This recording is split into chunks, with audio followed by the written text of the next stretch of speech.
Hello and welcome to the Bonus XP podcast.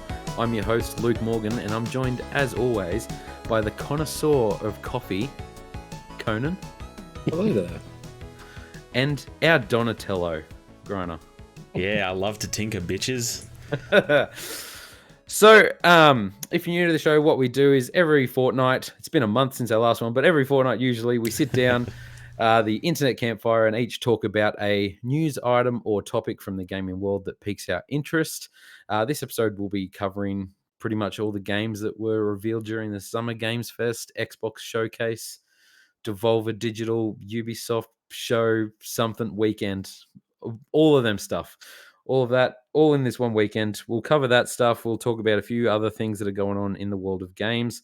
First of all, we'll discuss what we've been playing. Conan, I'll start with you this fortnight. Have you been playing anything different, or is it still Elden Ring? It's been a month and I'm still in that friggin' game. I'm in the worst. I'm in the consecrated snowfields that I'm sure, I don't know, most people who've played have probably gone to, and it's the stupidest area. I hate it. It's like a hidden area, so it's the last sort of part, I guess, and you're right. You have to sort of work to get there past the end game, but it's just got no sort. Luke, for ref context, basically, it's a large snowy field, and there's a blizzard going on about 90% of the time, so you just can't really see what's happening. So you look at your map and you're like, I've got to go there somewhere, and you don't know where you're going. It's just really painful to. It's always on in that area. So like that area is never not blizzard. It's just like you can see this far in front of your face. There's been like 2 moments that it's briefly cleared up, and I'm like, oh, cool, maybe it's now. And you go a little bit, and then it reappears. So I don't know if it's if it's a feature or if it's a glitch. I think you're just moving to a part that didn't have it because it's just always in the same area. It sucks though. So I'm very ready to be done with it, just because I've only got a handful of bosses left, and I found out that I found out the other day that I have missed one weapon to get the trophy for. Like one of the trophies, and you can't go back to it, and that's really it's really frustrating because I have the other 8, and I've been trying to do a completionist run. So I'm kind of like I'm disheartened. I just want to go through, kill Michaela or whatever her name is, let me solo her boss, and then just be done with it. Malaya. Yeah. So you haven't got to the Hague tree yet. No, because I'm trying to clear everything out. So I'm in the snowfields. I'm clearing out all the last few dungeons. I did nothing. I did hardly anything in the snowfields. Like, I've had enough now. Let's get to the end. That's totally my vibe. I played on Monday and did one dungeon. I'm like, man, I'm really not enjoying this at the moment. I've got like 3 more to do here. So I'm wondering if I should just finish it before I get too sick of it. But, I mean, 125 hours in. That's pretty good. I'm happy. Yeah, I think so. Getting a good amount of time out of it. I've enjoyed it all. Yeah, no, definitely. I hate that in games. Like a completionist run, sort of wrecking everything because you've missed something. I remember playing the original Dragon Age Origins, and it was like, this was before I was into trophies. So I sort of realized after about 6 full playthroughs of this game, like I'm talking about 400 hours of this game, I realized like, I'm like 3 trophies away from the platinum here, so I should go for it. And did a whole playthrough again after I just finished one again. So that's another 50, 60 hours or so. Unlocked 2 of the trophies. And I was like, what was this one? And it was just this one area that's only available for one part of the game. There was like, you had to go into every area of the game, like walk into every room. Anytime, like if there was a loading screen, like that counted as like, that's a new area, like it fades to black and opens up again. And there was just one house in a town, like near the start of the game, that counts as a separate area that I'd never even seen as a door you could go in my 8 playthroughs of that game. And I had to replay it and play about another 30 hours and get to that to get that last trophy. Almost didn't seem worth it, but I was 19 and unemployed, so it was worth it for me. So true. Griner, what have you been playing? Oh man, it's been a month, so I've been playing a lot of stuff. I don't know if I've played that much stuff. So there's a few though. So Sniper Elite 5 came out about 3 or 4 weeks ago. Launched on Game Pass. I'd never played a Sniper Elite game before, but I don't know if it was on 4 or 3 came out. There was all these videos of people doing testicle shots. So one of the nice things about this game is you snipe a guy, and it does, the whole kind of Skyrim Fallout thing where it follows the bullet. If it's a nice shot, it follows the bullet, and then it gives you this X-ray view, a la Mortal Kombat, of where the bullet's going. So, if you shoot a guy in the eye bursts, and then it goes through the back of his skull. But if you shoot them in the testicles, it pops their testicles. It was all the rage there for a little while, and I thought I should give one of these Sniper Elite games a go. So I gave Sniper Elite 5 game a go, and it's cool. I didn't play a ton of it because I moved on to a different game that I'll talk about in a second, but I might go back to it. I haven't played. I don't know. It feels very. Taking a leaf right out of, like other stealth games like Metal Gear Solid or. Splinter Cell, even down to like sabotaging something to make noise so someone comes over and investigates it and then you can take them out. I kind of just wish there was more sniping. If I'm honest, I don't really want to sneak around. I just wanted to snipe. But the sniping mechanics are cool. Like if you snipe a dude and you're kind of out of range, it'll sort of show a marker on your map of where they think you are. They've detected you there, and so they'll go and hunt you there, so you can sort of move around and pincer them and stuff like that. Very Hitman is the game I was thinking of. Basically Hitman without the disguises is pretty much this game. Is it trying to be like a sim, like everything is ultra realistic, or is it more just like Hitman where it's fun and you can sort of do shenanigans? It's not as shenanigan-y as Hitman, definitely. To its detriment, I think that's one of the best things about Hitman. Sure. Throwing a briefcase at someone and having it home in on them as they drive away or something. Great.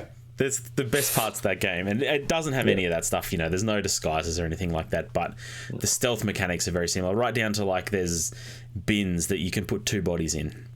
Yeah. Okay. All over the place. The exact same mechanic as Hitman. But it's not like you have to track humidity and stuff to make sure the shot's correct. There is a bit of that stuff, so you have to zero your sights and take into account your breathing, and I think there is like wind mechanics and stuff as well. So they definitely put that sort of stuff in there. Like the shooting is cool. It's just that I still had to sneak around and fight dudes. You know what I mean? But like when you get a nice sniper shot off and you hit it, you shoot a guy's grenade and it blows up and everyone around him blows up too. Like it feels good, and those X-ray shots are a lot of fun too. Like it's a really cool mechanic. I might go back to it yet. See, I played Sniper Elite 2, and like that was I think one of the beginning of that mechanic that they'd brought into the series, and had a ball with it, and just remember like how gruesome it was sometimes, shooting people's eyeballs and stuff like that. And then I remember Sniper Elite 3 was the one that I think went viral and got popular because they had a mission where you blew Hitler's nutsack off, and the whole mission was about shooting Hitler in the balls. So there was a lot of videos of that.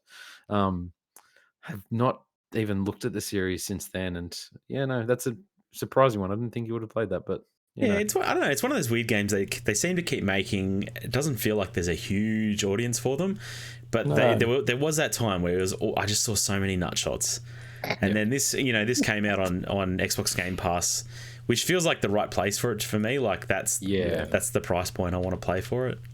But definitely. Yeah, I was glad I tried it out. I might go back to it yet. I also played a little of The Cycle Frontier. Have you heard of The Cycle? No. So it's kind of got a weird history. It came out as a battle royale when battle royales were all the rage, and it kind of flopped and didn't go anywhere and wasn't that interesting. So they remade it into a rip-off of Escape from Tarkov, a game that I love.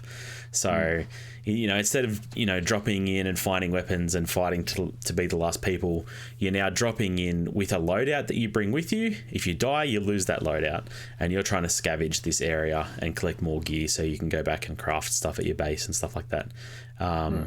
It's a cool little Tarkov-like. Tarkov is a better game in my opinion, but the price is good. It's free. So if you're looking for a free-to-play version of Tarkov, that's a good price. I've got some friends who play it, so it was nice to jump in with them. But I wouldn't go back to it on my own. I don't think. But the shooting mechanics felt good. But I think Tarkov is a better game if you're looking for one of those. Yeah. So the game I've spent most time with for the last 3 weeks or so is a game called Hard Space Shipbreakers. Have you guys heard of this game? No. So it's been in early access for a while, and I'd seen it and I thought it would look cool, and then it launched 1.0 on Game Pass same day it went 1.0. So I'm like, cool, I'll give this game a go. And it is such a chill, fun game. So you play as a shipbreaker in the future. You're a man who goes and basically salvages abandoned spaceships. So you have a bay where the corporation drops an abandoned spaceship in there, and you have to fly around its base and remove panels and deposit them into the correct bins, essentially. You're pulling out the electronics and salvaging that. You're putting the aluminium in this bay and putting the shielding in this bay. And it seems like it shouldn't be like a really fun game. It feels kind of like work, but there's something fun about flying around these ships and finding the weak points and using your laser gun thing to destroy the weld points so you can separate them apart, and using your gravity gun to shoot them off. Yeah. It was just really chill, and it was fun, like having, I'd have a Twitch stream or something up on my other monitor. Like, it was just a very chill experience. Yeah, and then they added, there's some cool mechanics in there, like, there's nuclear reactors on a lot of these ships, and as soon as you pull them out, they start to melt down, so you've got to get them into the right place quickly. But often they're surrounded by explosive stuff, so you've got to, dismantle the ship very carefully, take out the things that are going to affect that, and then deal with the nuclear reactor. If the power's still on, you've got to disable that first. There's lots of... they add some cool mechanics in there. I think it's a really cool idea for a game. Again, on Game Pass, definitely worth giving a try if that sounds interesting to you. But it's just very, very chill, like just flying around, grabbing parts, dropping them in the bucket they need to go into. I don't know. There's something really peaceful and fun about this game. Like, that reverse puzzle sort of element is... It's just, it's like you something about that system and like getting the system right. It's like, doing a jigsaw piece. You find the last piece and you go, that's perfect. It's really satisfying. Yeah, to get it done. Yeah, and like you can just deposit things into the wrong bays or not cut them properly so that they're still joined together when you put them in the furnace, and so you lose points. And so that you've got a progress bar at the top there, and I never quite got 100%. I was always like, there was a little bit of red there on the end because I stuffed something up and put it in the wrong bay. And I don't know, I still kind of want to go back to it and try and get a ship 100% salvaged. I don't know if I ever will, but it was a really fun game. I finished the campaign in there. The cutscenes were unskippable, which was almost made me stop playing that game, honestly, because they weren't great. But other than that, the gameplay was a lot of fun. I probably should have just played the free play mode. So there is a story to this. Yeah, you are an indentured servant, essentially, with $1 trillion debt. And you have to try and pay that off by salvaging ships. Yeah, I mean, it's the future. The corporations own you. 2025. Yeah, there's some fun workers' rights themes going on there, even if it is a little on the nose. But unskippable cutscenes where someone's just talking to you through like a little, it's like the codec sequences in Metal Gear. Like, it's just too much. I don't need that in my life. They're great. They're great. The final thing I tried out, and this was a demo that I saw at Games Fest, Metal Hellsing. Have you guys played Doom? You've played this game, essentially. It's very, very Doom-esque, but that's this one, yeah. It has the added wrinkle that if you can do things to the beat of the heavy metal music that is playing, you do more damage, your meter goes up, and you get more points. It was a lot of fun. The really cool thing is that the vocals don't kick in till you're at 16 times, which is like the maximum multiplier. So like as it's pumping up and you're getting your meter up and up and up, and then the vocals kick in, it's like, hell yeah, like we're really going now, and you're shooting demons but it's very, very similar to Doom, like so much so that you do the I can't remember what they call them in Doom, but like the assassinations where you glory kills. The glory kills, you do those, health orbs drop out, your health comes back. You just have to do everything on the beat to the music, that's all. It seems like the best, like the most perfect natural progression though, because that's exactly what happens in Doom, right? The music kicks in and you can't help but like get into the rhythm of it. And it's all of that game is designed to get you into this like momentum of playing where you don't want to stop. You can't just sit and think. You've got to be like, no, it's something. Everything is moving, and so I have to be in it. So it seems really really natural. Like that idea of like there's an actual beat and you get progress for it. So. Yeah. At first, I was like, this is too hard. Like, I can't concentrate on the beat and move around and dodge enemies. But after a while, like, you get into it, the beat's exactly the same feeling the beat all the time. So maybe that's a detriment, but I enjoyed it because I finally got into the rhythm of it, and I didn't have to think about that part so much. I could just enjoy playing it, and the music was good. Like, I really enjoyed the music. They seem to have a lot of good, metal musicians singing in it. I'm not a big metal person, but I really enjoyed the music in this.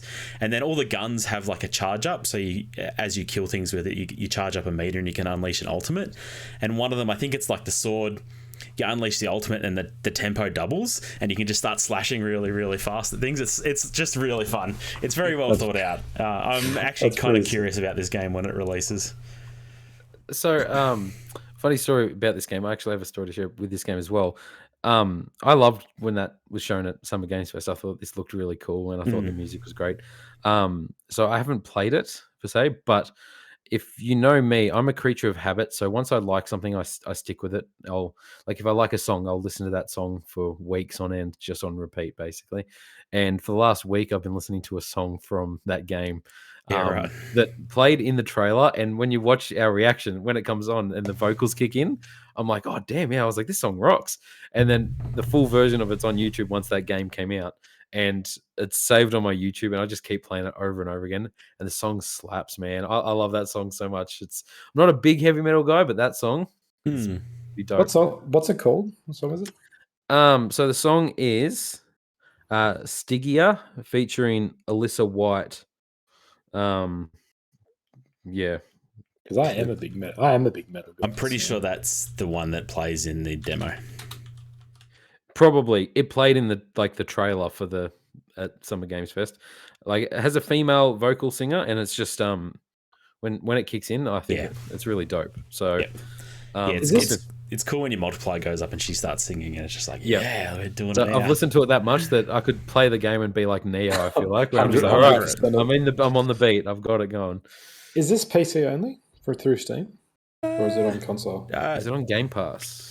I don't think it's on Game Pass. I believe I played it on Steam. I think it was announced for Steam. Because, shooters on computers suck. Everyone knows that. I disagree. So they're really doing themselves a disservice. The demo is on Xbox X and S. Okay. Nice.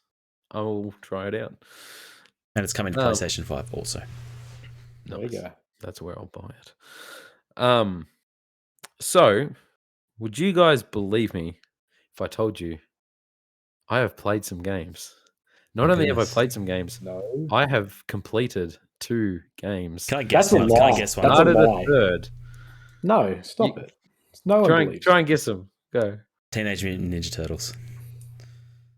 You sunk my battleship. Yeah. All right, that's one of them. Damn it! I thought that was going to be the one you didn't guess. No. All right. So this fortnight, I played Fortnite. That's terrible. I can't believe you played Fortnite. Actually, funny story. So this past fortnight, something happened, and it's like it's a moment that I believe happens in most parents' lives, and it's something that you have to have that discussion. My son came home from school and did a Fortnite dance. And I was like, "What?"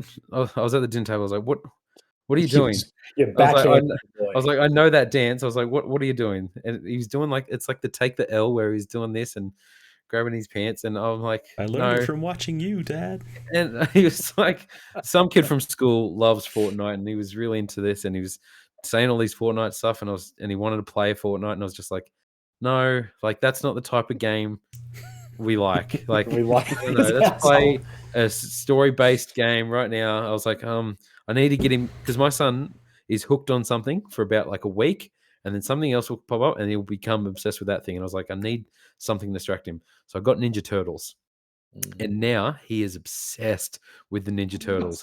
He wants me to call him Leonardo all the time. That's the worst turtle, though. No, the blue. But actually, it's just because it was the first character he picked, and he doesn't have exposure to Ninja Turtles before this. And then once he started playing as Mikey, like Michelangelo, which he was refusing to at the start, then he became obsessed with him, and he's like, no, he's cool, actually. I like him. So it's a better choice. I lived the dream. Me, my wife, my daughter, and my son played 4-player through the campaign of Ninja Turtles, um, and we finished the campaign. So That's it's pretty dope. obviously a pretty short campaign. I think it's 2 hours, 2, 3 hours. Yeah, right. Yeah. Um, it's from the developers that made Streets of Rage 4, which I love, and is another game like we played 4-player. I believe we played it growing on my Yeah, birthday it years was back. a good time. I It's very love those. short though. Okay, yeah, but it's like them perfect games to play in one night and finish it. Like it's fun with friends. I love these arcade beat 'em ups. Streets of Rage 4 was great. I love the old Streets of Rage games. I never played the original Sega um, TMNT game that this is based off of or whatever, Mm. but this game is awesome. If you like Ninja Turtles or like beat 'em ups, this game is a lot of fun. A lot of cool different combos. Each character feels different. Different special moves and everything like that. Obviously, you got your four turtles. You got April O'Neil. You got Casey Jones and Master Splinter that you can all play as. So online, I believe you can have up to seven players. Yeah, I Yeah, think you can. Do Pretty you think cool. it's worth playing on chaos. your own? Because I did download it, but feels like a So game you want to play with someone else. Mm. like yeah, oh, like it's better with people. So Yeah. definitely play with people. I mean, it's free on Game Pass, Yeah. so the three of us should play it. Mm. I didn't know it was free on Game Pass. I bought it on PlayStation to get my son hooked on it, Good. and then realized a couple days later it was free on Game Pass. And I was like, rats. Oh, But support the developers, man. yes, no, I know, and yeah, I have more PlayStation controllers, so it worked out anyway. But played that, absolutely love that game. So had a ball. We're still playing it and listening to the theme song in the car trip to school every morning now. So good fun. I love the turtles. So You I'm got not to going get to him, show him the Michael Bay movie, but I'll show him the old but ones. show him the 2003 cartoon show because that show was dope. We watched the original movie, like the live It's action movie. creepy, that old movie. Yeah, I don't know if No, I that's got a nostalgia spot for them. So, but yeah, they're a bit weird. as much the So cartoon, man. yeah, we'll watch the cartoon. The other game that I started and finished was Call of Duty Vanguard. So long time coming. I usually buy Call of Duty every year on release date, finish it that night, sell it on eBay the next day, and get most of my money back. Um, this time, for some reason, there was something just not appealing to this one for me. Felt like there wasn't much chatter around it. It was going back to World War II, which I wasn't really interested in. Um, and I couldn't justify it. And then Amazon did a deal where it was like $29 and I couldn't skip it. So picked it up, played it, finished it in 4.5 hours, which is amazing for me because like that's all I wanted. I finished it over a weekend and I was like, okay, cool, awesome, Yep. sold it, it's gone, made money off it. So I was like, whatever. But really good, really good. I enjoyed it. As much as like I didn't enjoy Cold War, which was the Call of Duty before it. Um, the characters, they do something interesting in this. So you play as, I believe, 4 different characters throughout the campaign, which is nothing new, but they each have their own sort of unique ability to make it a bit more video gamey. As in, one of them can like has like a focus mode where they can like see outlines of enemies through walls because like they're listening extra intense, and then like the Australian is the explosive expert, so you can see he's like That's racist. when That's he goes to racist. throw a grenade, there's actually a grenade arc, and you can see, oh, it'll bounce off here and land over there, while the other characters are just throwing grenades left, right, and center. I forget what the other abilities are, but they're not that special, obviously. But I really enjoyed it. I did really enjoy it. The Australian says the word "dunny" a lot, and I was waiting for it for the whole Australian campaign, and we did eventually get the line, "I'm not here to fuck spiders." So yeah, it's as Aussie as you can be, I guess, or what Americans think Australians say. Yes, I, But yeah. yeah, so I played that and finished the campaign, so that was good. And then I've started a third game, Oh my which I gosh. bet no one will be able to predict. What's happening? I finally decided to start up Cyberpunk again and Oh, Oh, jeez. see where it's at. Now that it's officially out on PS5, it's been out I think for 2 months now. The other night I sat there. I finished Ninja Turtles, I finished Call of Duty, and I felt like playing more games and went through my menu on PlayStation, saw it sitting there, and I was just like, oh, I should start over, and I'd have to start over. I only put about 6 hours the first time, so it's not a big commitment for me to go back. But I didn't remember anything that happened, so I was like, I'll start over fresh. I've put about 2 hours. That's all so far. It's fun. It's fun. I I don't know. It doesn't have its hooks in me or anything like that yet, and I don't know if it will. But I am enjoying it, and it's definitely like it runs a lot better. It looks a lot better. The graphics are a lot better than what they were bloody 2 years ago now. So 2 I'm years interested to since see. It's hard to believe it was that long ago, isn't it? Yeah, wow. Yeah, 2020. Yeah, 2020. Gosh. Yep. So yeah, we'll see. We'll see how that goes. But I'm interested in playing it. But um, I'll probably have a few more things to play because today the new PlayStation Plus launched in Australia. Are you actually excited about this? Now Of course look, he is. Is it there is a good anything on deal. there for you? So it launched today. I went on my PlayStation app on my phone and added to library all the stuff that I was interested in, like to have it on my PS5 once I got home and start download on them or whatever. And PlayStation sends you an email when you download something free that's like, "Thank you for your purchase," and it's like, "Okay, cool." Um, so I got 32 of them emails. So once I got out of the app, I was like, "Oh, 32 emails," and I was like, "Oh, that's right. It's just all them purchases I just did." So there's 32 games potentially that I'm interested in. Um, Potentially. some of them are PS5 games that I've played and finished and traded in, but now I have them like Valhalla. But stuff like having Demon Souls again now on my console, Returnal. Now I can, I finally don't have that 120 price tag holding me back on whether or not the game's worth it. So I'm interested to get you over, Grana, to play Returnal. Um, obviously, you might just want to wait till it comes to PC, which it seems like it might be. But yeah, there's a few things I'll try on there, and it's like an extra $3 a month. So it cost me $12 to upgrade for the next 3 months than what my current plan was anyway. Yeah. So I'm happy with that. I don't need PS1 and PS2 games, so I just went with the mid tier Fair one. enough. That's good for me. It's good for me. It's better than Game Pass. So anyway, just slide that in there. like I said at the start of the show, speaking of Game Pass, last week we had the Xbox Game Showcase and the as part of the Summer Games Fest. We did live reactions to them.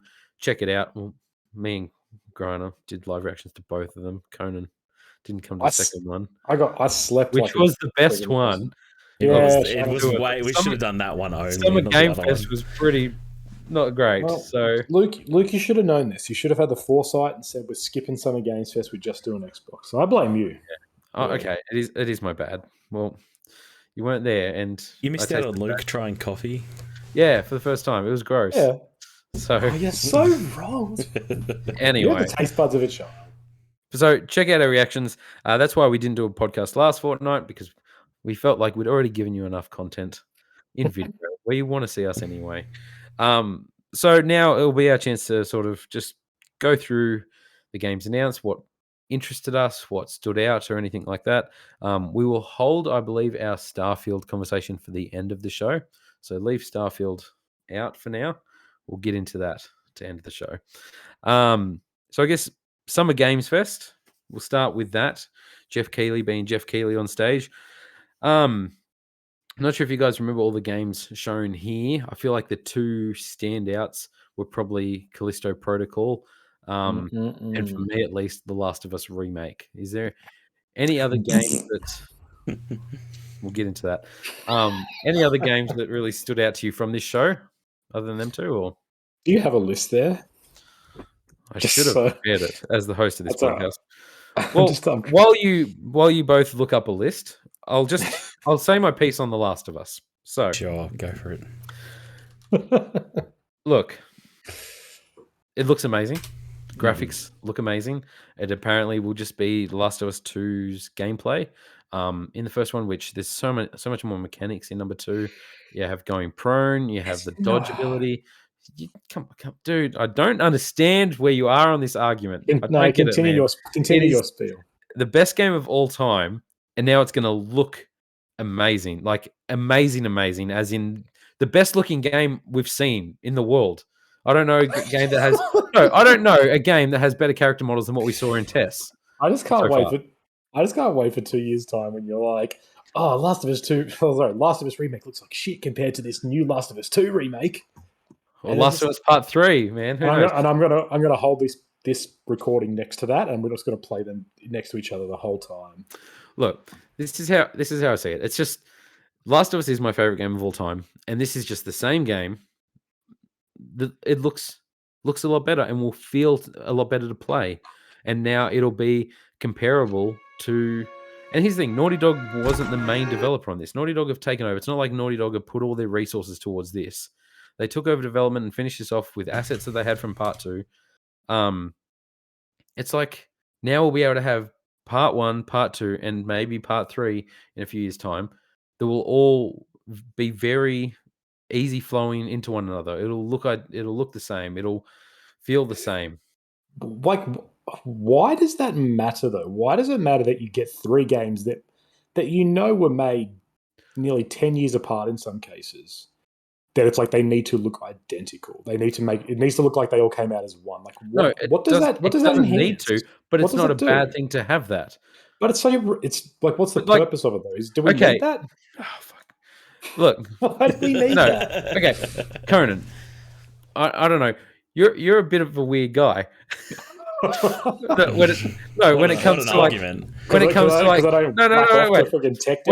like most people will want to watch their favorite movie on a Blu-ray.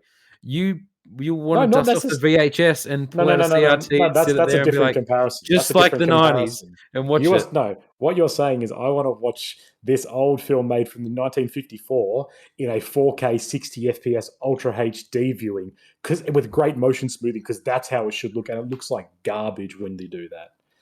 Because yes, it does. Yes, it does. No, look, I'm just saying. Most people say if someone was a big fan of Fallout New Vegas. Now, the game was obviously a lot of people criticized for how bad it ran and like as if it was developed by like a 6th grade. Get to the point instead of this weird thing. If get to the point. Someone was to remake that game all as it is, but it ran perfect and looked like Cyberpunk graphics. Cyberpunk on high-end PC graphics like that, but it was the same game. Most people would see an appeal to that and be like, yeah, no, that'd be great. I want to play that. I want to play my favorite game ever, Fallout New Vegas, in that style. I would much rather right now play Demon's Souls Remake on PS5 than pull out old PS3 version and play Demon's Souls on that. Like there's such a big difference between those two games and The Last of Us and The Last of Us Remastered. 3 years difference. That's it. But Last of Us was all about the visuals. They did mocap. New Vegas did like they're different. They've already remastered it as well. Like it's not like there isn't a version that has higher res. It's they remastered it the year after that just made it 60 frames a second. That was pretty much the main difference. No, I don't know. At the time, you were spruiking it up as being the best game. You were having this exact same. The thing is, I'm fine with them remaking it. Like I don't even care. I just can't get excited about it. It's my most anticipated game of the year. I'm so excited. You've played it though. You've played it. Why are you anticipating about it? It's going to feel like a whole new experience. No, it's not. It will feel like a whole new experience. The gameplay's completely changed. That's honestly, so that's actually, let's talk about that. That's something that kind of frustrates me. The fact that it's almost insulting. It's like we have gone to the effort to make everything look better and add these new mechanics, but it's still the same game. We've just tweaked it a little bit. Remake the game or just do a reskin. Don't half-ass and like add in some slight tweaks and features. It's so stupid. Like we've done it. We added in the ability to go prone and to like, does Joel dodge like Ellie dodges? Because that'd be very strange if she's dodging or if he's dodging like that. That's going to make everything it's just going to feel bizarre. And it's such small little differences that the whole time it'll be like, for me, it'll be like, what's the point of this? We didn't need the dodge feature. No one was playing Last of Us like, man, I wish I could dodge. Man, I wish I could go prone for this section. The game sucks because I can't go prone. It's not going to fix anything. It's not going to just improve about those anything. 2 features. It's just going to make the slightest little like. It'll make the cool. experience better. So are they going to change the levels to give you areas where going prone matters then? Like they mattered in The Last of Us 2? It didn't really matter in Last of Us 2. It wasn't like, you have to go prone to get...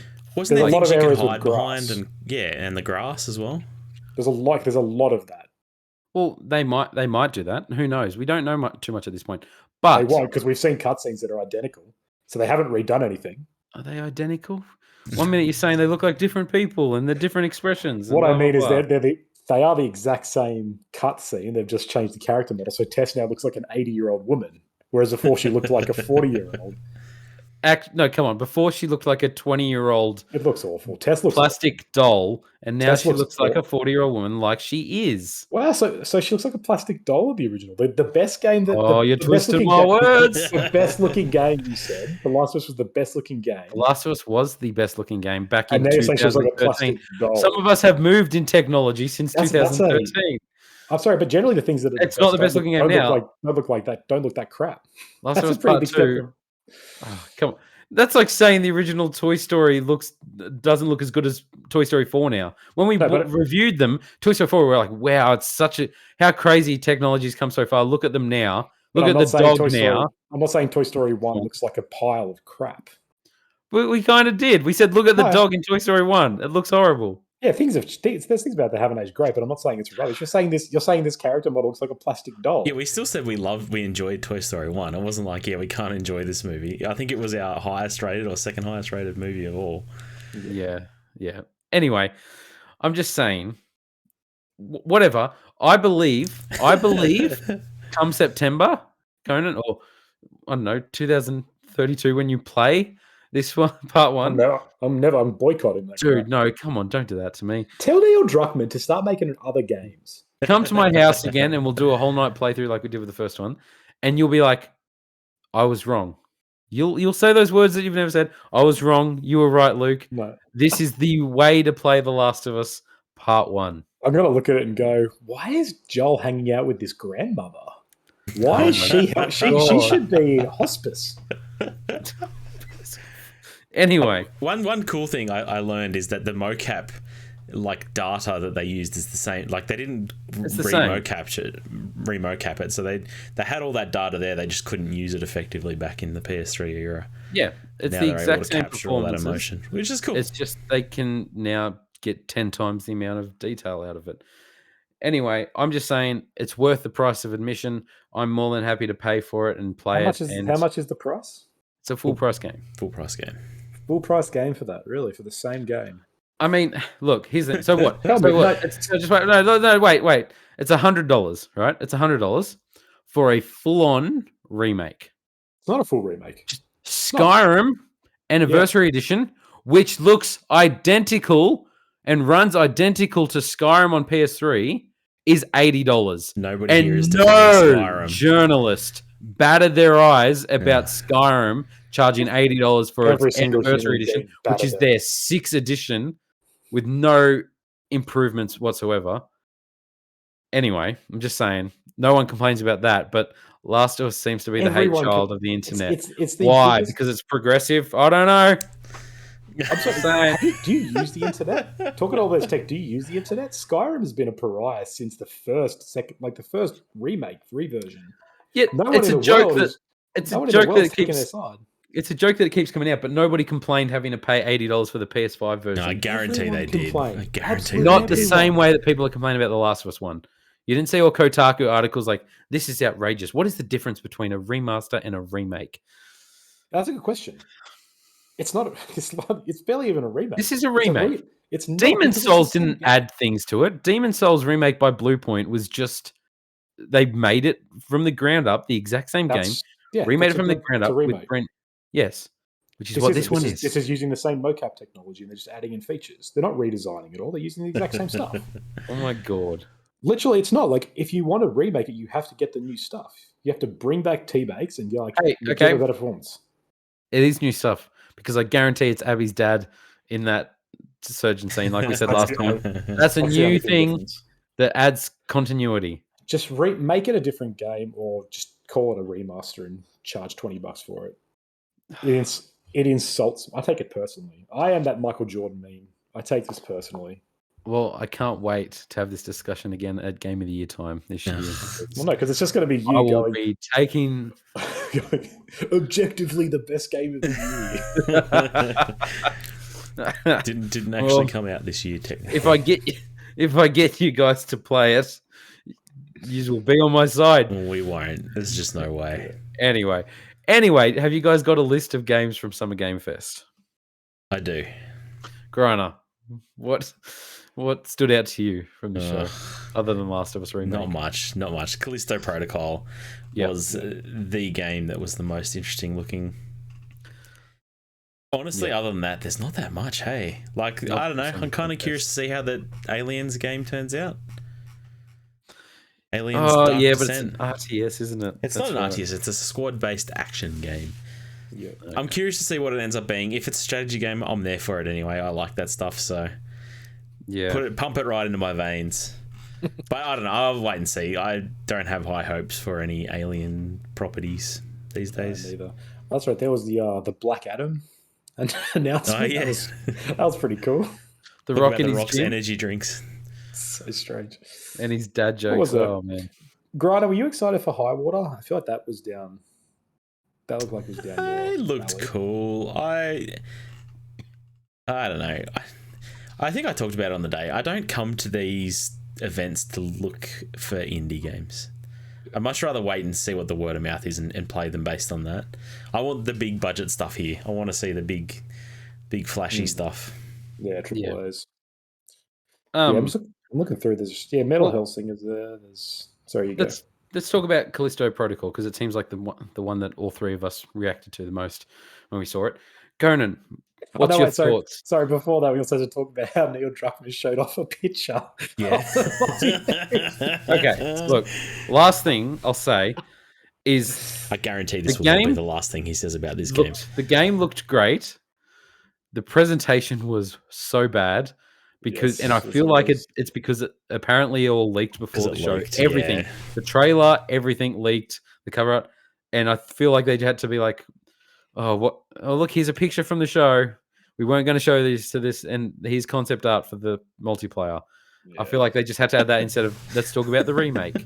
Like you reckon they got an intern to run back to the office and like just find one picture. And just something. There we go. Cool. Minutes, yeah. Hey, the picture looked pretty cool. For any Stranger Things fans out there, apparently the team behind the prosthetics in Stranger Things that did Vecna are doing the clickers in the Last of Us HBO show. He's an impressive looking character, so I'm keen for that. If you turn up the brightness on that image, you can see clickers in the background, and it looks pretty cool. Wow. Yeah. That's an Easter egg. Yes. Callisto Protocol, though. Callisto Protocol. What were your thoughts, Conan? Very exciting. Very exciting. So I was excited when this was announced, and they did the original trailer back when it was part of the PUBG universe. Can't believe that was a thing. So bizarre. Thankfully, they've scrapped that.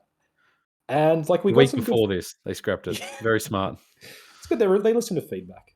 Like this reveal was really exciting. They revealed a fair bit. They showed decent amount of gameplay. I think like it was a proper, it was a meat and potatoes trailer. Showed gameplay, showed a bit more, fleshed out what it is. I mean, with any of these games, I don't really care about the lore. Like one of the worst parts of Dead Space was the lore they really tried to focus on, which I think was pretty bad.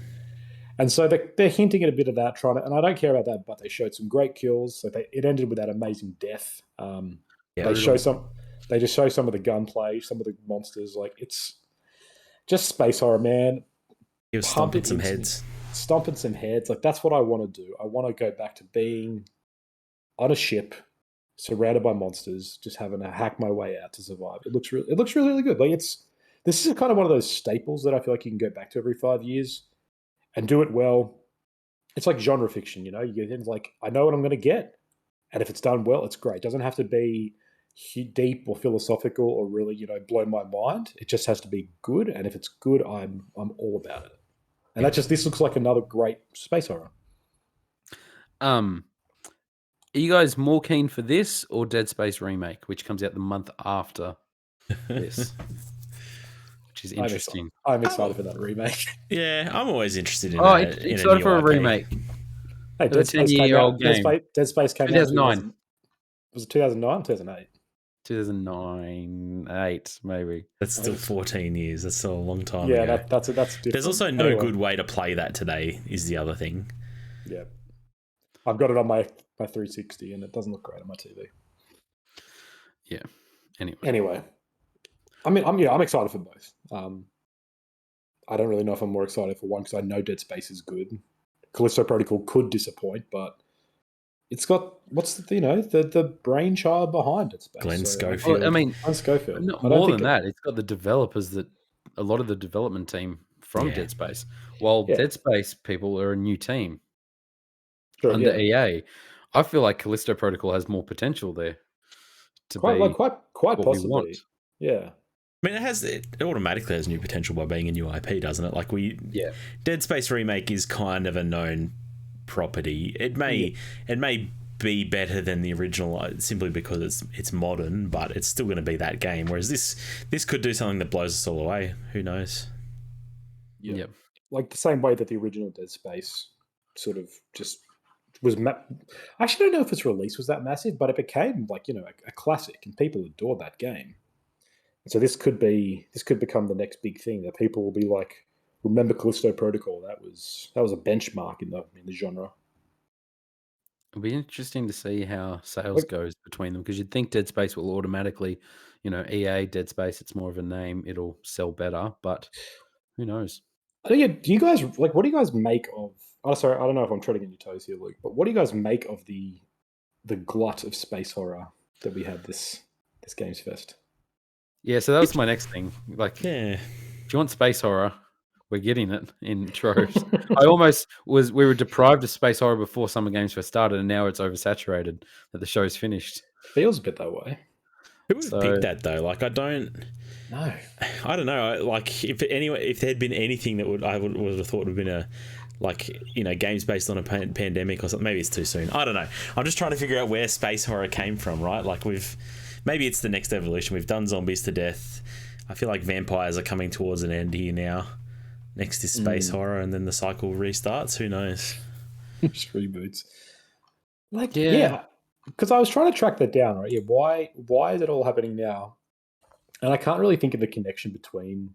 Like, you've seen a lot of media, even if it's not about lockdown or isolation, a lot of things have those themes, right? They're dealing with isolation and detachment, and you can tell that a lot of media that's been released is inspired by the current climate. And I guess you could be like space horror, you're in a confined space all alone. Maybe that's where it's coming from. True. I don't know if that's superficial reading of it, but yeah, I couldn't quite think of a connection. Like, I don't know why we're exactly thinking we're all isolated here on Earth, but we're all around each other. Therefore, let's all deal with being alone on a spaceship with monsters. Like, it's not. I don't know. I can't find a clear connection in my mind. I don't feel like we've been seeing space horror saturate other media so much either. Yeah, no, it's not like zombies. Not like zombies. I mean, is the easy example. There was so many zombie games, but there was also so many zombie shows. Yeah, it felt like coming out. Zombies and vampires, right? Both of them were pretty big. Yeah, space horror has always been a very niche thing. That I mean, it's aliens. What else? Like, aliens aliens. Thing. The Thing. Yeah. And then the Thing's kind of like not space horror though, right? It's in the Antarctica. I guess that's true. You got out of the movies I can think of, you got like Event Horizon, Sunshine. Yeah. And that's all. That's all. Event Horizon really is the only big one. I want to defend the Thing as a space. I mean, it's basically taking place in space. They're isolated in a cramped environment. I feel like it's not that different to space. You could have set the original Thing on a spacecraft. That's 100% all still works. Nothing is different. You're right. Okay. All right. Story checks out. Yeah. I don't know. Luke, do you have any ideas why? Like, why do you? It's just a thing. I don't know.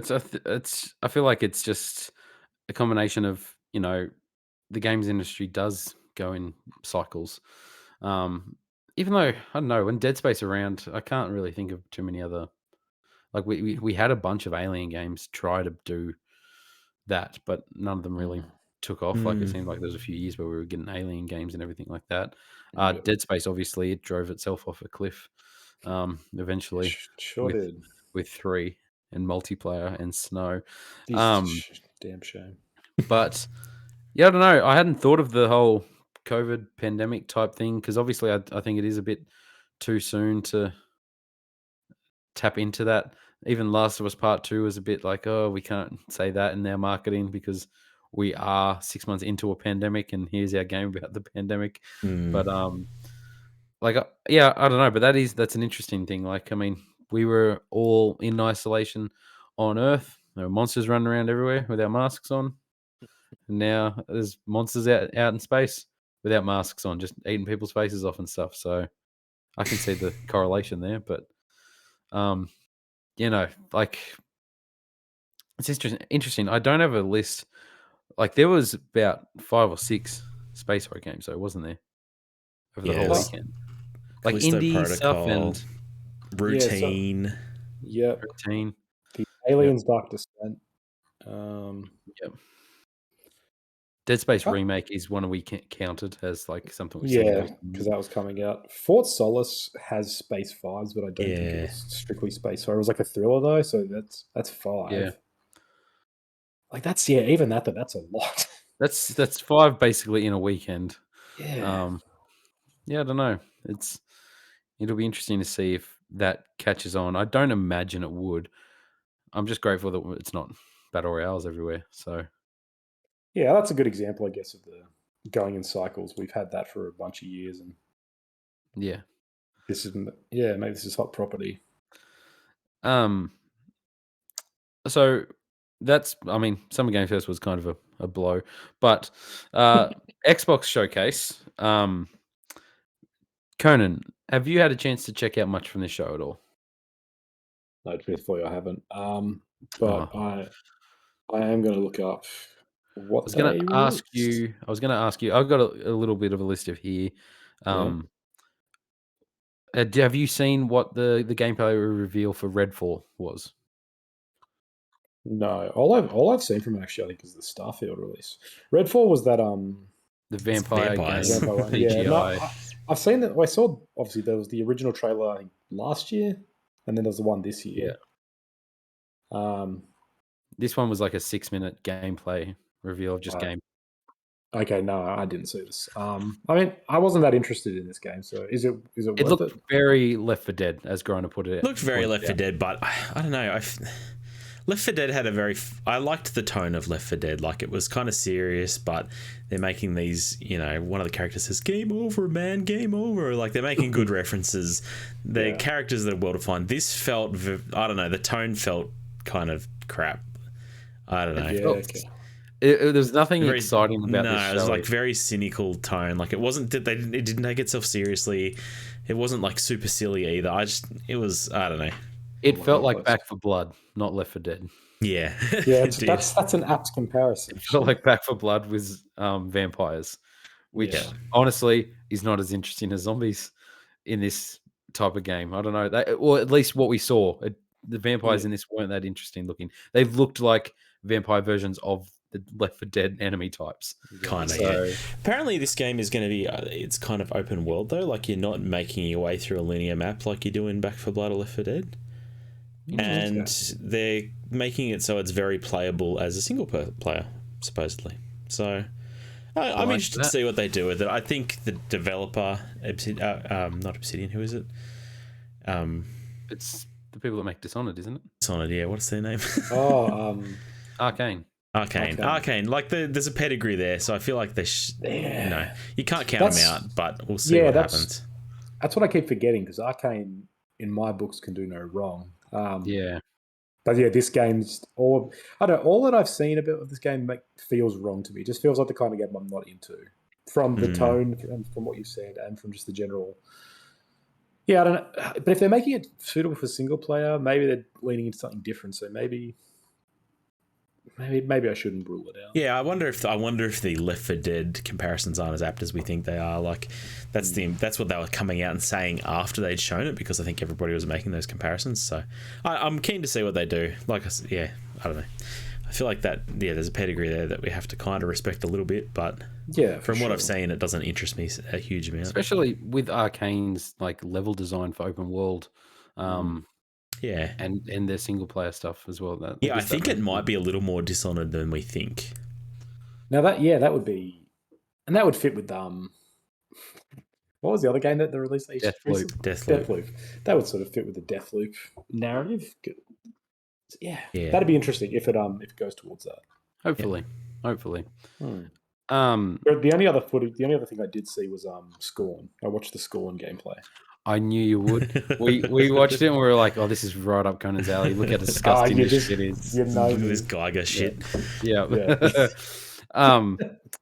So next game, I think you'd be interested in this as well, Conan. A Plague Tale Requiem. Yeah. So that was I didn't watch what they announced, but I'm very excited for this. I saw a lot of combat in the trailer. I gotta say, if the first game didn't have any combat, she's like Master Chief now. Like she's fighting. Crossbow, grenades. Like they had. Neither of you guys have played the original still, right? No, I went to the other day, and yeah. It's like, again, I totally see why people wouldn't like it. It is a kind of game that feels not quite complete, or at the very least, just there's potential that they never tapped into. And they could have gone one of two ways, and that is lean into combat heavily or completely remove it even more so. Because there's moments of like you have a sling and you can throw a rock and hit a guy in the head. And that's the extent of combat in the original.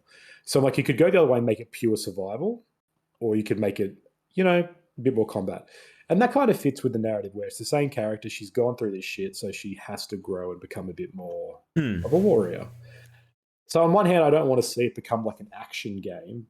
On the other hand, comparing to The Last of Us, which it definitely took a leaf from its gameplay style, having a bit more combat in it wouldn't be a bad thing. There was definitely a lot of parts in the first one that you wish there was combat, because there would feel sort of silly moments or things that's like, this just feels natural and you can't do anything, and it feels a bit frustrating. So I wonder if there's a lot more confidence, they might just be trying to show that off, to get people to buy it.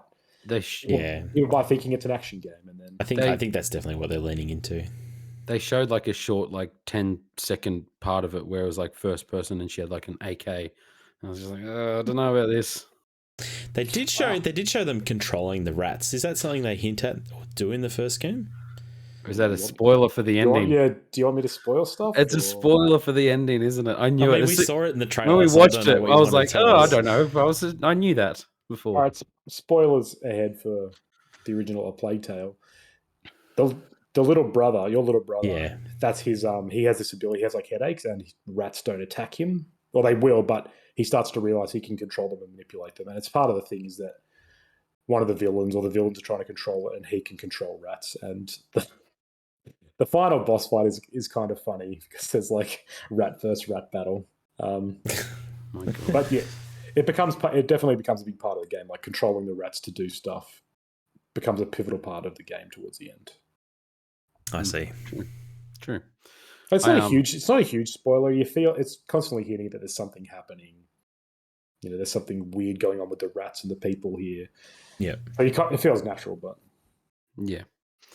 I don't know, Conan. Obviously, you wouldn't have watched this. Grant, I'm not sure if you want to say anything about Overwatch 2 that was shown. Yeah, you played the original, right, Grant? I played a lot of the original Overwatch. I'm a big fan of like attack and defense multiplayer games, which obviously that game largely was. Don't think I care about Overwatch 2 very much. Like I definitely don't care about the story mode. So, and that's not what they were showing here, but I've left Overwatch behind, and I feel like everybody else has either. Like it's not the game it once was. No, especially when Activision Blizzard has become that type of friend that you just don't really associate with anymore. Yep. Keeps making a fool of himself. So and committing crimes. Yeah, just all that sort of sexual harassment. There was another game, Conan. I'm not sure if you've watched it.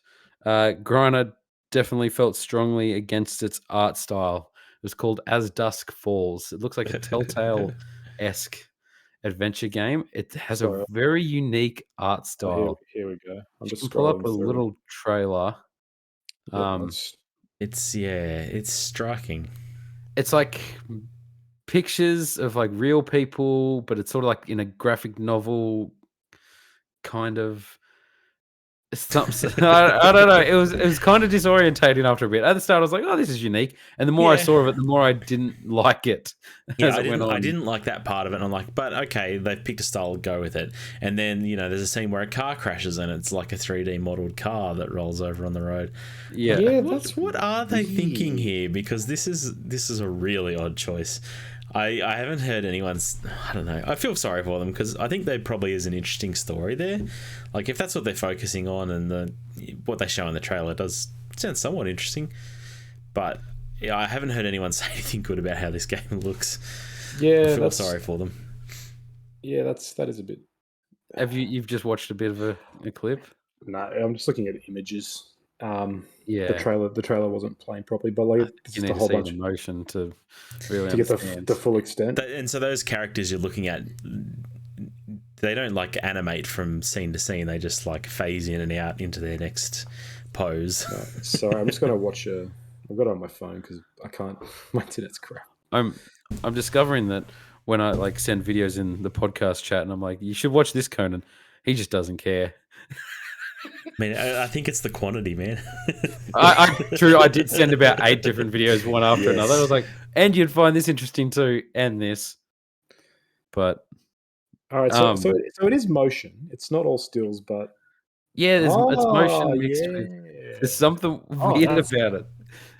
Something off-putting about it. Oh, that's very strange. Yes, it's a very weird choice, and like, I kind of feel sorry for them. It's unique. Yeah, I've not seen that. I've not seen anything like that, but no, I don't know. It'll be interesting. That's shit. So what I'm thinking. Yeah, I just wouldn't be able to take that seriously. I don't think. Mm.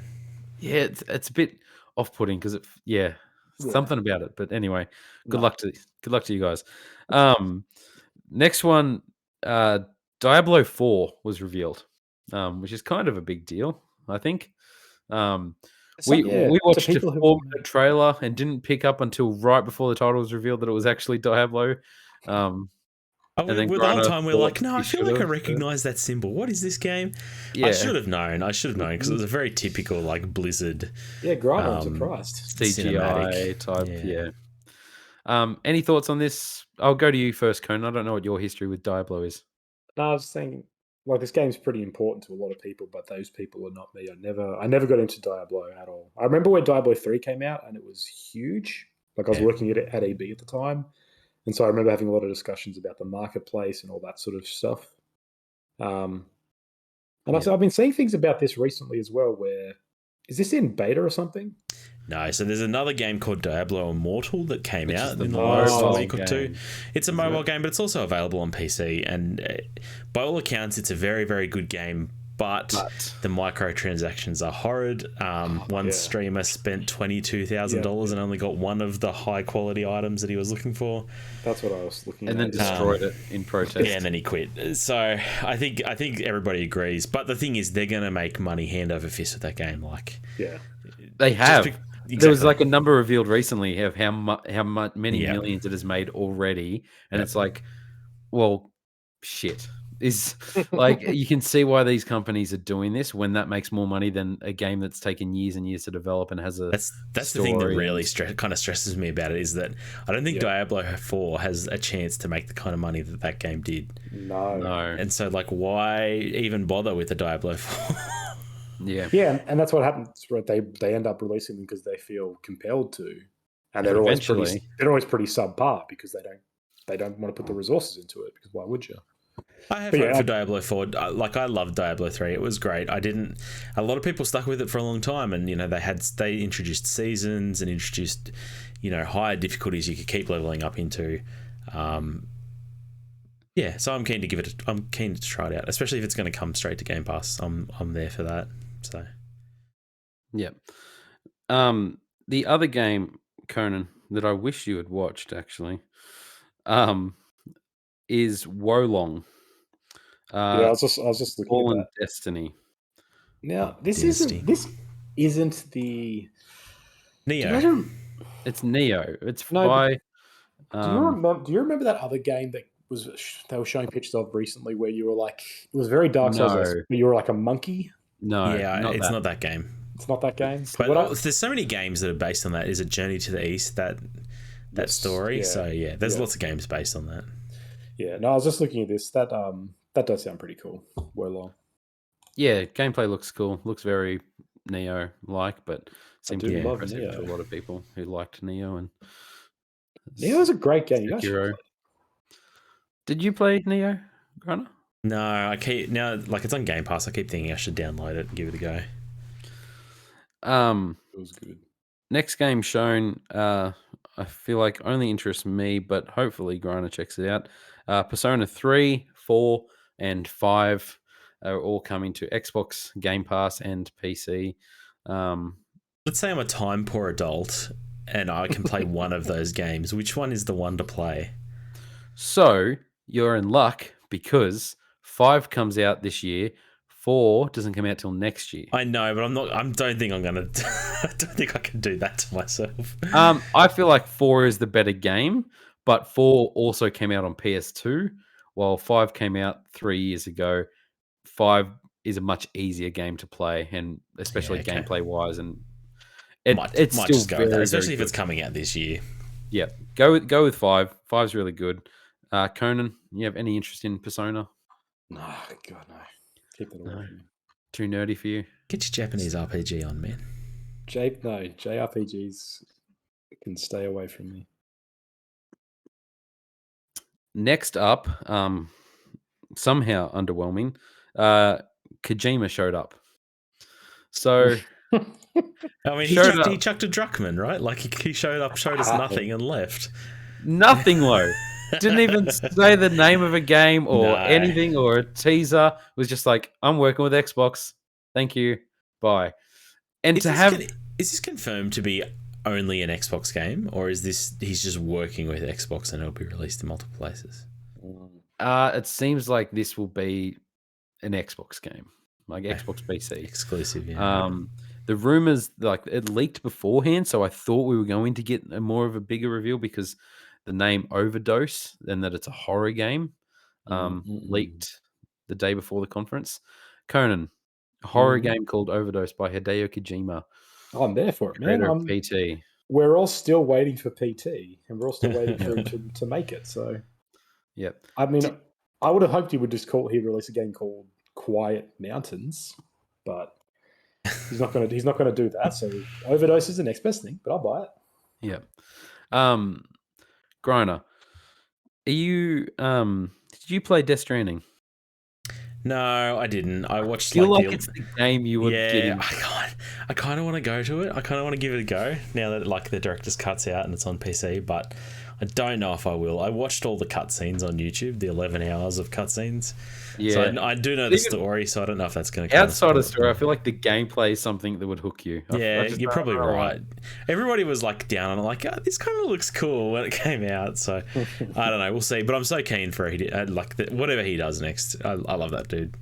I don't even like horror games, but I'll probably give this a go. Yeah, no, I'm not a big horror guy, but PT was something special, and it really was. I'll never be able to play it again. So, because you sold your console like a chump. Yeah, I know. Who does that?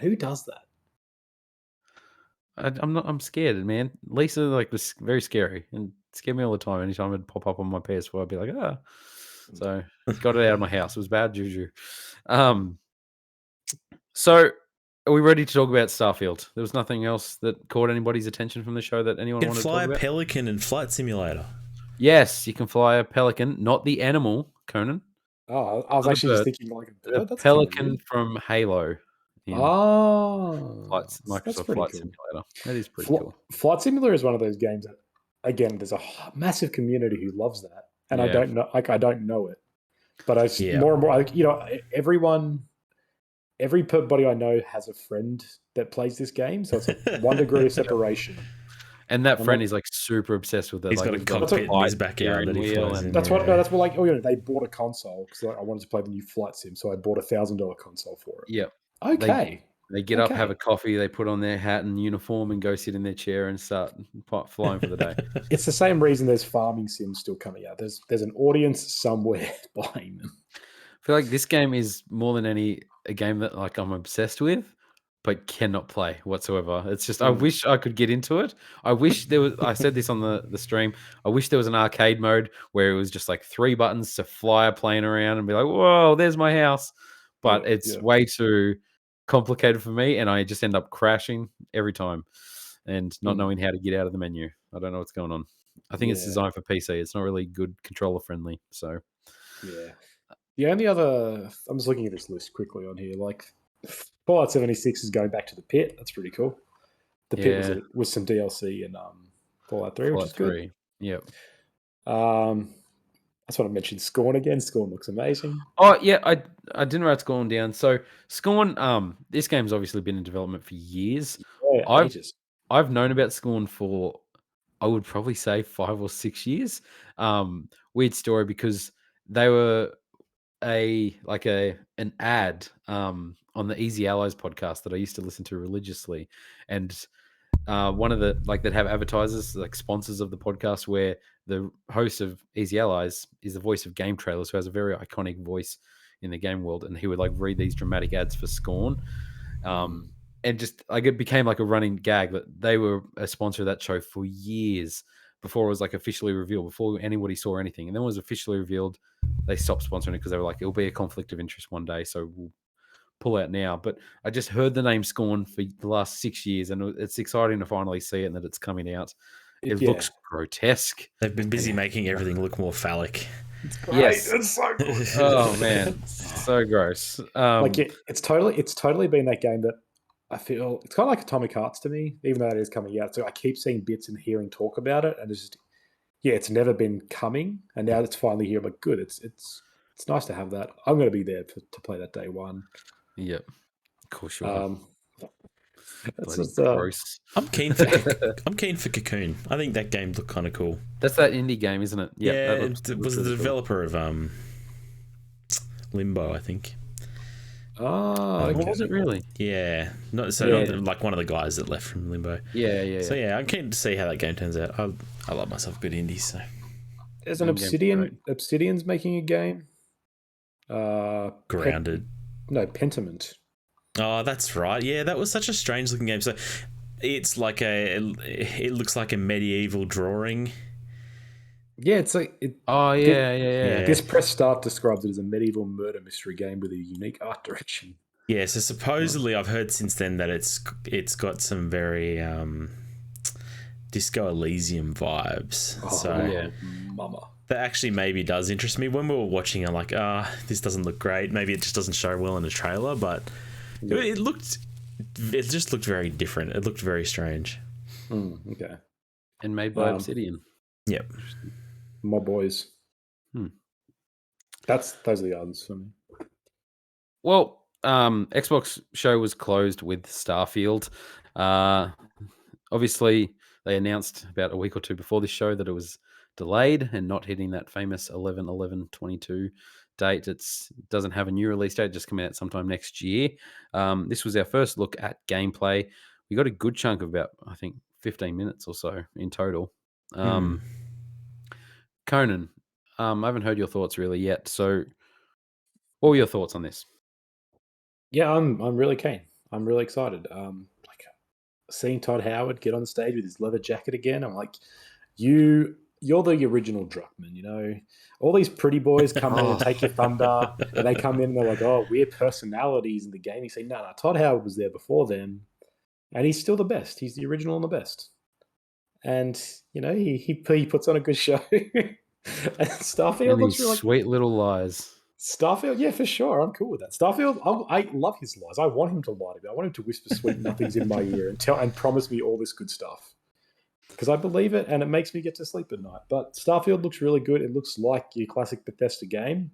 Yes, it does. It really, it in almost every way, it really just looks very familiar. But Luke, you'd like this. It looks good. It has technological improvements. So does it? It has value. Tell. It has value. It has value because it looks good. It doesn't. Okay, we need to talk about this. This looks like a PS. This looks like a PS3 game. And no, I don't get... does No, not. it looks... You don't remember what PS3 games look like, my dude. It looks like Fallout in space. It doesn't. It does not look exactly. It looks like Fallout 4. It doesn't look like it's pushing the limits the same way that other games, like remakes of The Last of Us, are trying to do. Why has it got? It's not a remake, but that's for Last of Us too. That's not the point of it. The point of this game is to not be like, look at how pretty it looks. And that's why is that a? But it's more than that, man. No, okay, it's not about how pretty it looks. The gameplay looked dated. You can't tell me that shooting looked fun. That shooting looked bad.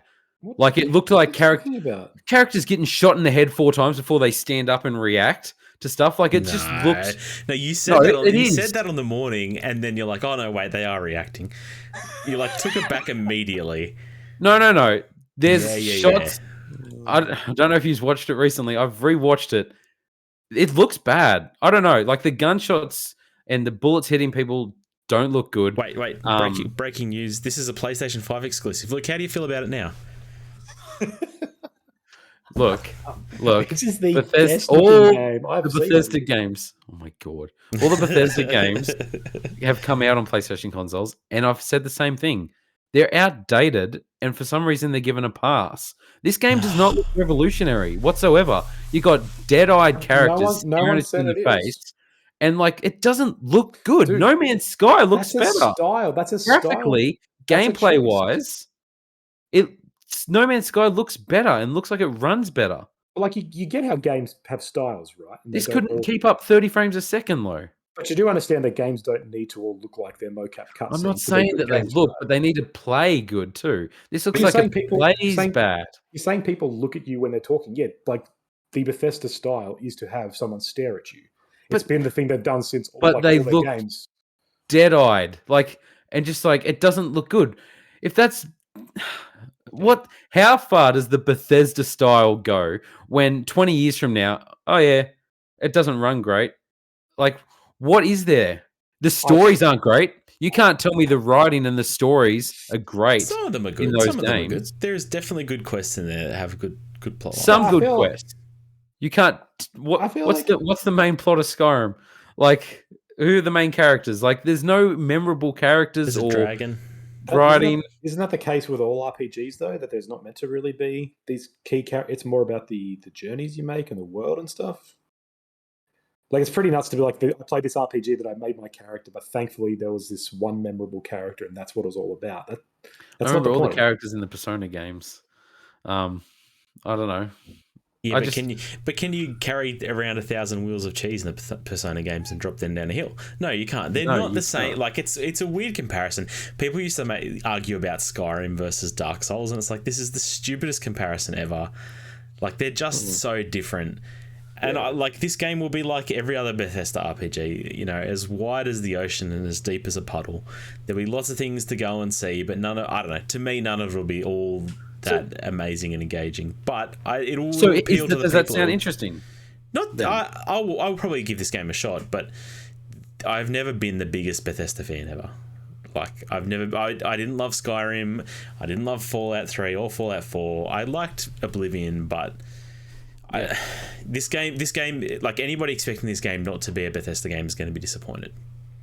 And I don't think this showcase promised anything else, right? No, not at all. It not very 100%. Much is it's just it's scratching that itch. It shows you coming out of the vault or the sewer and being here's a world. It feels almost like it's a very clear homage and nod to it. I'm that's you're going to fly.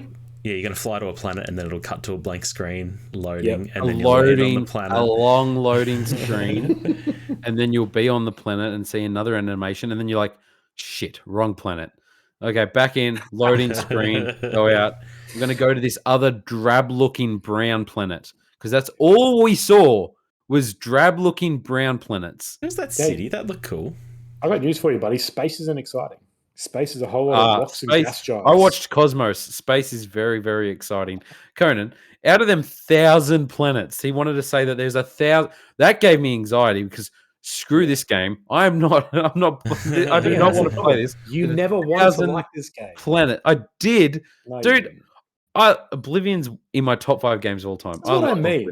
I love Oblivion. This weird hard on you have for hating Bethesda, despite being Oblivion's one of the best games. And they've followed the Oblivion formula for all their games. Some of them have done it differently and been worse. But a game in 2022 shouldn't feel like Oblivion. You don't know how this game will feel anyway. You haven't played it. You've only seen this video. But 4 years ago, Fallout 4 felt like Oblivion, but not as good. I don't think it did, though. I disagree. Skyrim felt like Oblivion, but not as interesting. It was still a big improvement over Skyrim, like over Oblivion in terms of gameplay. You can't say it wasn't. Anyway, what do you mean? Yeah. Definitely of a style, but that's their style. Yeah, I know. It's just I don't. It's not your thing. That's cool. Okay, but how much of the 1,000 planets do you think will actually be any depth whatsoever? Yeah, I do wonder. I feel like there'll be a lot of empty planets, but there's a lot of empty planets in space too. Exactly right. And I think back often to Mass Effect, right, which is one of the best games ever made. And there are so many planets in that game, in all of them, that you go to and there's nothing there. There's 3 collectibles, or in Mass Effect 2, you scan them, and it's yeah. And then in the end, it's look at all these solar systems you go to, and there's 6 planets you land on. And I'm you could really say that's a terrible design feature, and that's a real failure. But at the same time, you don't need to, because the content they have on those planets is worth it. I would rather 10 good planets and 1,000 rocks than 1,000 good planets to have to explore, because I don't want, like I said, I'm time poor. But just get rid of the 990 planets you don't need. That is my opinion, because the Mako levels in Mass Effect suck. They're unnecessary. How do you make a space game and you're you can only explore 10 planets? No, because that's the Outer Worlds. Easily, no, yeah. Would you not rather them say here are 10 fully developed, we've developed all the stuff and all the places, these are the worlds and we've built them. They're not just computer generated that whatever mathematical equations going to populate them or whatever. These are worlds we've built that you can run from one end to another and explore and do all this crazy stuff. 10 fully developed worlds. That's better to me than 1,000 procedurally generated planets and a couple of grey ones with dead-eyed looking characters staring at you. But it depends what game you're playing. If you're playing a game that's all about exploration, no, I don't want that. If you're playing a game that's more about the story and the cities and the character interactions, then yeah. And I think they're trying to make a game that's all about the exploration. And so having lots of planets is part of the thing. You can't have an open world massive RPG and just do one small room. You need to have it, even if there's crap that's not important there. You still need that because that's part of the feeling.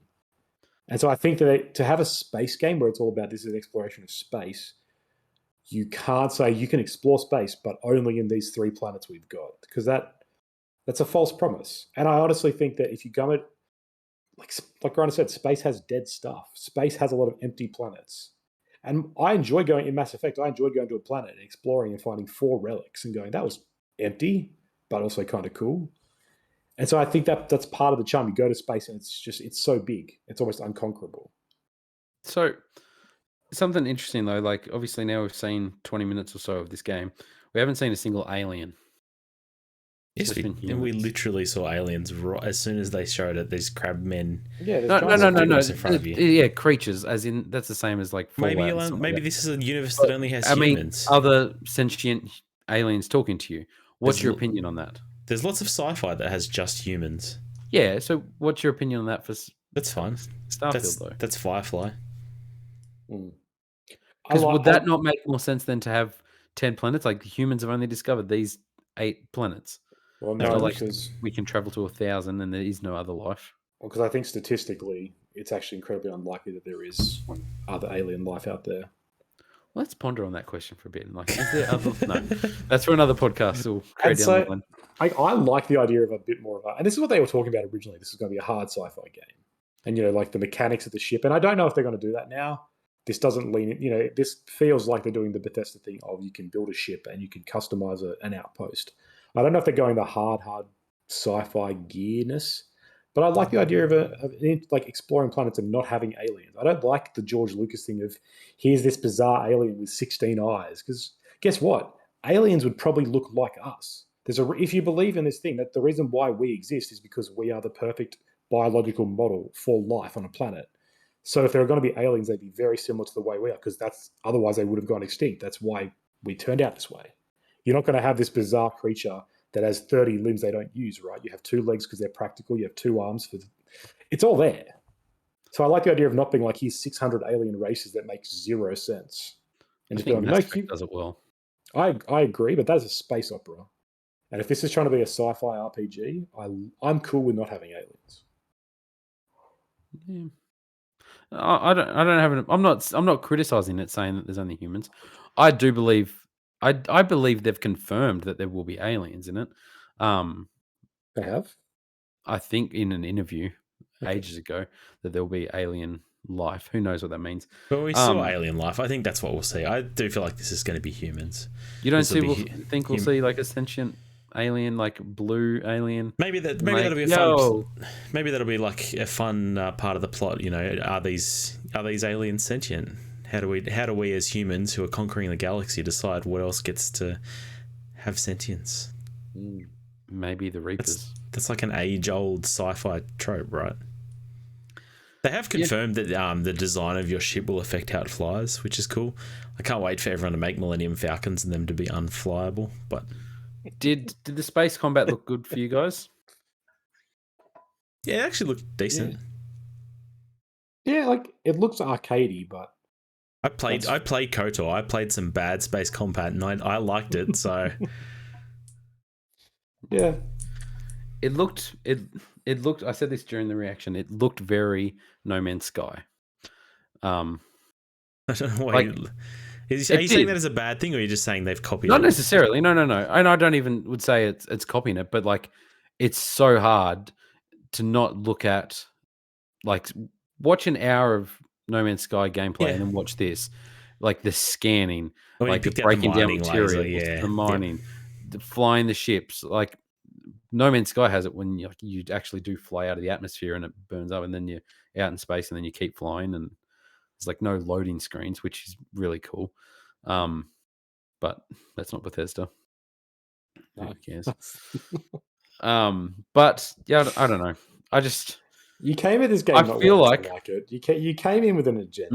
No, not true at all. Not true at all. Luke has a complex that everybody hates the things he likes, and they like the things that he hates, and everybody's wrong. It's like, why is everybody criticizing The Last of Us and not criticizing Starfield? Thank you. You get me. You get me. I've seen so much criticism of this game. Like, there is so much praise for this game, and it does not look that good. I don't get it. It's not a remake. They're charging $100 for. Oh, of the best game ever made? No, not everybody agrees with you on that for a start. And again, we've had this game, so no, you can't charge that. I've seen heaps. We have this No Man's Sky. I've seen heaps of people on PC forums saying, "Oh, I'm really keen to play The Last of Us." Like, there's people who are excited about that because they haven't played it before, not because they played it before and they want to play it again. I haven't seen that audience, but I'm sure it exists. It's you, but there's other people like you, I'm sure. There are dozens of us. No, it's going to sell very well. It will probably win our game of the year. Who knows at this point? But because you'll overrule us, you'll veto our votes. When does this game come out? Is it definitely next year, or do you reckon there's a chance 2024? They say in the next 12 months, so it'll be on whatever date the event was. The 13th of the 6th, 2023 is when it'll come out. The last possible date for them to fulfill their promise, because Todd Howard can't lie. That is 2 points. A, I don't care because I have too many games to play. B, though, that is the state of the game industry at the moment, man. The game industry is a state of pushing back things and releasing half-finished properties. This is not a Bethesda problem. This is a game industry problem. I'm not criticizing the delays. I'll admit it, you are.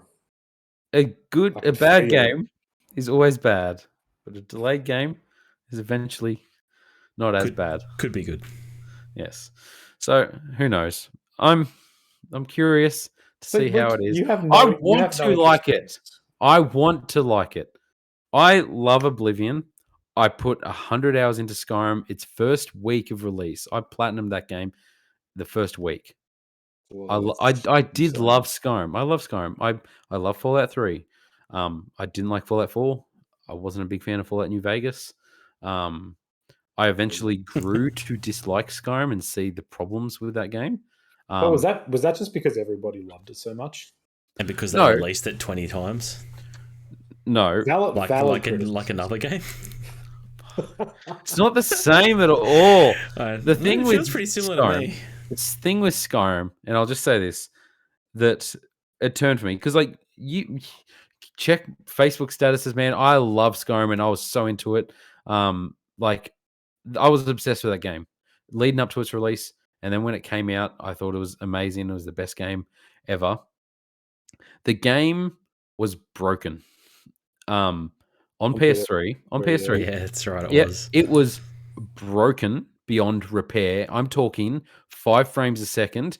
I remember pressing a button and watching the screen for about 10 seconds before my character swung a sword, and there was nothing I could do about it. And it was just because of the size of the save file, because of the amount of time played. So the further you got, once you got into, say, more than 70 hours of this game, it was unplayable. And it was like that for months. And my opinion of Bethesda changed when people started reporting this problem. They act as if they didn't know about it, and like, oh, this is confusing. And then it was revealed later they knew about it before release and didn't do anything about it. Then they released all the DLC on Xbox a year early, brought it to PS3, still charged full price, even though the actual game ran like shit on PS3, and they lied to consumers. And you couldn't play the game after 70 hours. It was broken for months. And that shitty type of development behavior and attitude that gets overlooked for some reason because it's Bethesda and that's a cute little thing for Bethesda. I just don't get it. When other developers pour hard work into it and a tiny little like glitch or something is scrutinized. It's but not Bethesda, though. You act like this, and it's so not true. It's doesn't just because matter. I don't know. You like search on Twitter for bad feedback of things you like, and you're like, everybody's saying this when there's like one dude who's mentioned it. I don't know where you get this from. You've got this weird complex. It's what I see on Twitter, man. I obviously need to get off Twitter. There's a thing called known shippable, which is like there's a bug, they know about it, but it shouldn't affect too many people, so they ship it anyway. And that's probably where that bug fell. After, like, there's not many Most QA people testers. Shouldn't play this for more than 70 hours. There's not many QA testers who probably played for a 70-hour stint. Like Skyrim? They weren't expecting. I don't know. Anyway, I don't think the QA tester has the one save that goes from hour 0 to hour 70. You know, they jump in at this level and try this section, jump in at this part and try this section, and not necessarily have a 70-hour save on PlayStation 3. Nobody could harness the power of the cell processor. We still don't fully understand it to this day. No, and like there's scientists working around the clock, and they still can't figure it out. That's right. It's too powerful to be. I hear they mapped the human genomes recently. I don't know if that's because of the cell processor. I feel like it might be. I'm not sure. I mean, it was a mystery beast, that thing. But that's how we got The Last of Us. So anyway, good for them. I don't know. If you believe in human decency as well. No, I'm just saying seems to be a lot of shady stuff with Fallout 76, and like every person there didn't want to make that game, but they were forced to make this game, which was bad. They ripped consumers off with duffel bags in their collector's editions and really cheap plastic masks. It's just like they don't seem like a good company at all, like a consumer friendly company at all. I don't know. But then they show this game, the most consumer friendly company, and then what? And then they run, that also bought Activision Blizzard, so they've got a great taste for people to buy. They're fixing the problems in the gaming industry. Are they? What don't you understand about this? Okay, that's probably the only reason they acquired them as well. They're just like, we need to fix this, man. There's too many people under bad circumstances. Didn't you hear this last week that Blizzard decided that Blizzard had done no wrongdoing? Yes, I did hear about that. Oh man, like no one's saying that Bethesda is a perfect company. I think they lost a lot of credibility. Everyone took like throw shade at them. They lost respect in everyone's eyes after the 76 debacle. Like, they got a lot of criticism for 76. You can't say that they didn't. No one was like, Bethesda's really great because they're still making this. Like, everyone said, no, Bethesda's really shit in the bed. And this game is the perfect example of how they're failing as a company. But they've also made some phenomenal games. So you can't just go, they've screwed up, or they did some bad business practices, which they did, which I'm sure every game company has. I don't think any of them are up there pure and just like, we never do anything dodgy. But they've made some great games as well. So I'm not going to be like, screw you guys, you didn't make the PS3 version just as I like it. Conan. Did you like Fallout 4? Like, it's fine. It's a good action game. It's not a great RPG. But it's not great, is it? No, definitely not. So, okay. So if Starfield comes out and it's pretty bad, let's just say it's not interesting. Like, it does not achieve Bethesda levels, Skyrim levels, or Fallout 3 or whatever. Sure. And then it's like, okay, cool. So it's now 14 years since their last good game, which will be Skyrim. Like, when does the conversation turn? Like, we're having that conversation around BioWare now. Like, okay, is it really BioWare anymore? Like, they're not producing hits. When will that be the case for Bethesda? If Fallout 4 wasn't good, Fallout 76 wasn't good. Wait, are you asking when the company is no longer the same company, or are you asking when the company is not good? When the company's looked at for its reputation, not in the same way it is now. Well, but I mean, they made Oblivion and Skyrim, and they're amazing. But the BioWare comparison's like, well, as long as Todd Howard's making these games, they're kind of the same people because he's the creative director. Maybe he's the problem. So once he leaves and other people come on, then you can have that question. If it's a good company, like, I don't know. It really depends on how you want to view it, I guess. If you want to view it purely as a metric of good versus bad games and say, 51% means they're all bad, I don't think that's a very wise way of assessing anything, right? Like, you buy an album and it's like, one song wasn't good, so therefore it's a bad album. It's like, you can't use those metrics. And at some point they eventually do be like, yeah, they've released more crap than good. Sure. Rareware as a company has released a lot of garbage, but they've also released some of the best games of all time. And so I think even though you could say overall they've released more bad than good, that doesn't diminish the good they've released. And Bethesda is like that. They release some of the best games, I think, for me, some of the best games of all time, best games of the generation. What's the best Fallout game? Such a beta. I mean, they release games so infrequently too, though. Like, you can't say, since Skyrim they've only released shit. They only released 2 games, one of which was middling, admittedly, Fallout 4, and one was bad. It's not like they've released 6 bad games since Skyrim. No, I guess not. But I mean, when you're waiting 6 years for each game, it's kind of a waste and be like, why? What are we doing here? But I mean, like, you look at it as like, if Naughty Dog makes a game later in 10 years' time and it's bad, you'd be like, holy crap, in the last 20 years, they've only made 66% good games. And it's like, that's a pretty... statistic's not right, because every game they've made has been like a 10. No, but like, in the theoretical future where they make a bad game, like, I don't know, a remaster of The Last of Us that didn't need to be made, let's say, just for example's sake. Like, by that logic, you'd be like, oh, no, they're actually pretty subpar because there's a huge discrepancy there. It's not the same thing. Okay. Anyway, if Naughty Dog make 4 bad games in a row, then you could have that argument, and they might lose that. Oh, so you're saying Bethesda has 3 bad games they can still make before you consider them bad? Well, I consider Skyrim broken and not as good as Oblivion. Like, one of the best selling games of all time. Fallout, Fortnite sold better, or wouldn't consider it one of the best games of all time. Oblivion was the best. You can't deny its popularity, though. Isn't Oblivion free to play? Fallout 3, and then it's gone downhill since then. I'm just saying, if Obsidian made the best Fallout game, and if Outer Worlds ends up being better than Starfield, then they've made a better space Fallout game too. Maybe we should be looking at Obsidian like how people look at Bethesda game studios. Like, you do understand, right, that New Vegas was made on all the bones of it's made on the exact same Fallout 3 engine, right? It's all Bethesda's work. Which is it's and like, do you understand Starfield is made off the same engine as well and looks the same as well. Okay. Anyway, thank you for watching. Bonus XP. It's good to be back. I didn't enjoy it either. Yeah, I'm sure everybody's in a good mood now. Yeah, no, it's great. like and subscribe. Tell your friends. Tell your mum. Share with everybody you know. You can follow us on social media at Bonus XP Podcast. We also have another podcast. If you like hearing us talk about games, you'll love hearing us talk about movies. We recently reviewed Top Gun and the bad Wolverine trilogy. Mostly bad. Check it out. We're doing Hannibal next, which will be very exciting. That is the Good, the Bad, and the Worst podcast. These podcasts are sponsored by The Taste of Iron by Mr. C.V. Clark. Check it out. You can buy it on Amazon, either a paperback version or on Kindle.